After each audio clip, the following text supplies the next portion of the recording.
Iran Pakistan gas pipeline, جو کہ پاکستان کا دہائیوں سے پرانا خواب ہے، اب مکمل ہو سکتا ہے۔ ایران کے لیے سی پیک مشرق تک رسائی کا باعث بنے گا۔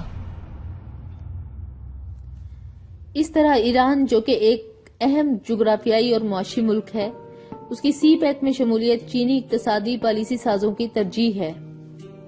اس سے صنعتی انقلاب برپا ہو جائے گا۔ اس کی وجہ سے چین کو تیل کی دولت سے مالا مال مشرق وسطی تک رسائی ہو جائے گی۔ خطے میں امریکہ کے 6 ممالک جو ہمیشہ سے امریکہ کے سیاسی، اقتصادی اور اسٹریٹجک مفادات میں اتحادی رہے ہیں، وہ ممالک اب سی پیک کے ممبر بنیں گے۔ چین اگر خلیج میں امریکہ کا اثر و رسوخ ختم کرنا چاہتا ہے تو اس کو بہت سے ممالک کو ون بیلٹ ون روڈ کا حصہ بنانا پڑے گا۔ چین کے لیے امریکی اقتصادی مفادات کو پورا کرنے کی ضرورت ہے۔ چین کی دیرینہ علاقائی خود مختاری کا احترام اور باہمی تعاون اور پرامن بقائے باہمی کی بنیاد پر ریاستوں کے ساتھ قائم تعلقات نمایاں خصوصیات ہے، اور وہ ایران کے ساتھ اچھے تعلقات قائم کرنا چاہتا ہے۔ یہ بھی قابل ذکر ہے کہ ایران بھارت اور افغانستان کے ساتھ ایک تجارتی راہداری معاہدے میں منسلک ہے، اور ایران پاکستان کے ساتھ مضبوط تعلقات رکھنا چاہتا ہے۔ آخری ذکر سعودی عرب کا قریبی اتحادی ہے۔ چین کو زی جنگ پنگ کے دور میں امریکہ کی طرف سے بہت دباؤ برداشت کرنا پڑا۔ اس وقت ون بیلٹ ون روڈ ابھی تک شروع نہیں ہوا۔ اس طرح چین اور ایران کے مفادات ایک ہو گئے ہیں۔ چین اس طرح سعودی عرب اور ایران کے ساتھ اقتصادی تعلقات کو برابر اہمیت دیتا ہے۔ اس سے تہران کے مفادات کو فائدہ حاصل ہوگا۔ سی پیک چین کو بحیرہ عرب کے ذریعے خلیج کے علاقے کے لیے ایک متبادل راستہ فراہم کرے گا۔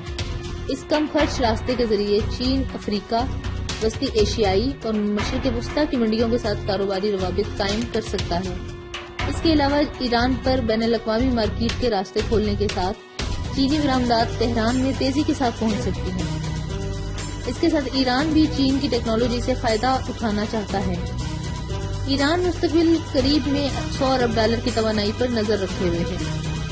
تہران کے تیل اور گیس کے ذخائر چین میں فروخت ہو سکتے ہیں۔ پاکستان کا نقطۂ نظر۔ پاکستان کے لیے سی پیک کے فوائد پہلے سے ہی شروع ہو گئے۔ چین کی وجہ سے پاکستان کے امریکہ کے ساتھ تعلقات خراب ہو رہے ہیں۔ ملک کو امریکہ پر انحصار کرنے کے لیے اقتصادی طور پر ترقی کرنے کی ضرورت ہے۔ اقتصادی راہداری اپنے ہمسایہ ممالک کے ساتھ تعلقات کو بہتر بنائے گا۔ اس کے ساتھ ملک کو معاشی طور پر مستحکم کرے گا۔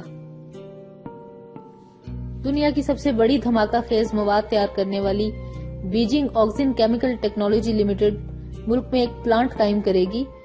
یہ کمپنی دھماکہ خیز مواد تیار کرے گی۔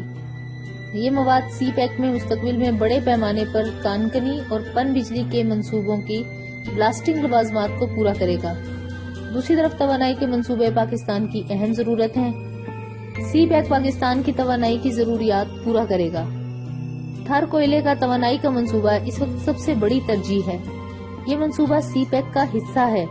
یہ منصوبہ 2018 تک باقی 2 توانائی کے منصوبوں کے ساتھ مل کر 2400 میگا واٹ بجلی پیدا کرے گا۔ لاہور اورنج لائن میٹرو منصوبہ، جو کہ ایک معاہدے کے تحت اس اپریل کے اوائل میں شروع ہو گیا ہے، نورنکو، جس کو چین کی فوجی تجارت میں ایک بانی اور رہنما مانا جاتا ہے، ایک ویب ریلیز کے مطابق اس ملٹی $1 ملین کے منصوبے کے تحت پاکستان میں پہلی شہری ریل ٹرانزٹ منصوبے پر کام کرے گا، جو کہ ایک بیلٹ ایک سڑک منصوبے کا حصہ ہے۔ اس کے علاوہ پاکستان کی بجلی کی پیداوار، لاجسٹک، نقل و حمل، مواصلات اور مال کو سنبھالنے کی صنعتوں میں سی پیک اہم کردار ادا کرے گا۔ اس کے علاوہ اس کے واضح فوائد میں ملک کی ریئل اسٹیٹ کو بھی فائدہ ہوگا۔ ذیشان علی خان، جو کہ زمین.com کا CEO ہے، کے مطابق سی پیک نے پاکستان کی ریئل اسٹیٹ کے شعبے پر مثبت اثرات پہلے سے ہی دکھانا شروع کر دیے ہیں۔ گوادر، جو کہ تجارت کا اہم مرکز ہے، اس میں صرف چند ماہ میں 200% سے زائد اضافہ جائیداد کی قیمتوں میں دیکھا گیا۔ اس سے پتہ چلتا ہے کہ آنے والے وقتوں میں شدید مانگ ہوگی۔ ریئل اسٹیٹ کے شعبے میں تیزی سے کام بڑھا ہے۔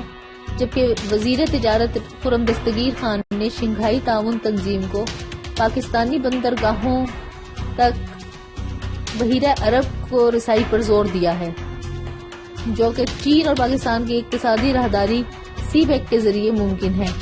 اس کے ساتھ ساتھ جنوبی ایشیا میں چین، پاکستان، ایران سہ فریقی مثلث بن رہی ہے۔ بین علاقائی تجارت میں بہت بڑا ملاپ ہوگا، جس سے ان ممالک کو بہت فائدہ ہوگا۔ ایران کے اس منصوبے میں شامل ہونے سے نہ صرف اسلام آباد، بیجنگ اور تہران کے درمیان تجارت میں اضافہ ہوگا، بلکہ سیستان اور بلوچستان خطے میں بہتری آئے گی۔ لوگوں کا معیار زندگی بلند ہوگا، اس سے دیگر ایشیائی ممالک کے لیے خلیج کے علاقے میں ایک کم قیمت گیٹ وے فراہم کرے گا۔